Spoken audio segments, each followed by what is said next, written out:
அதான் இப்போ 32 ஆண்டு அதிமுகவில் இருந்தோம். இப்போ அதிமுக இந்த வெளியே வந்து தாவேக்காவோட இணைகிறோம். அதுக்கு திமுக இருக்கிற ஒரே ஒரு சக்தி அது தாவேக்கா தான். தளபதி அவர் விஜயால தான் முடியும். அதனால் தாவேக்கால இணைஞ்சிருக்கேன். இப்போ அதான் சொல்கிறேன், திமுகவோட கூட்டணி வச்சு 2 வருஷம் அவர் ஸ்டாலின் 2 வருஷமும் எடப்பாடி 2 வருஷமும் ஆட்சி அமைக்கிறது சொன்னாங்கல்ல. அப்போ நம்ம மக்களிடையே போய் அந்த கொள்கையை நீங்கள் எப்படி எடுத்து சொல்லுவீங்க?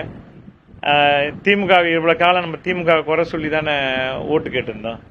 இன்றைக்கி அந்த திமுகவோட கூட்டணி வைக்கிறேன்னா அப்போ நீங்கள் சுயநலத்துக்காக எந்த முடிவு வேணாலும் எடுப்பீங்க. அதனால் அந்த அந்த கட்சி எனக்கு அம்மாவோட போச்சுன்ற மாதிரி முடிவு பண்ணிவிட்டு வெளியே வந்துட்டேன். இந்த அம்மா மாதிரிலாம் ஒரு ஆளுமை வர முடியாது. இந்த அம்மாவுக்கு பிறகு இந்த கட்சியை வந்து நம்ம குறை சொல்கிறதா இருக்கக்கூடாது. கட்சியை விட்டு வெளியே வந்துட்டோம். போகிற கட்சியில் நம்ம இனி விசுவாசத்தோடு இறங்கி நம்ம வேலை செய்யலான்றத முடிவு பண்ணிட்டோம். செங்கோட்டையனே அவர் அதிமுகவில் இருந்ததுனால அவரை போய் நாங்கள் பார்த்தோம். எங்களை அங்கே யாரும் பழக்கம் இல்லை. இப்போது நம்ம அண்ணன் செங்கோட்டையன் சொல்லியிருக்காரு, ஒரு டேட் வாங்கி கொடுப்பாரு.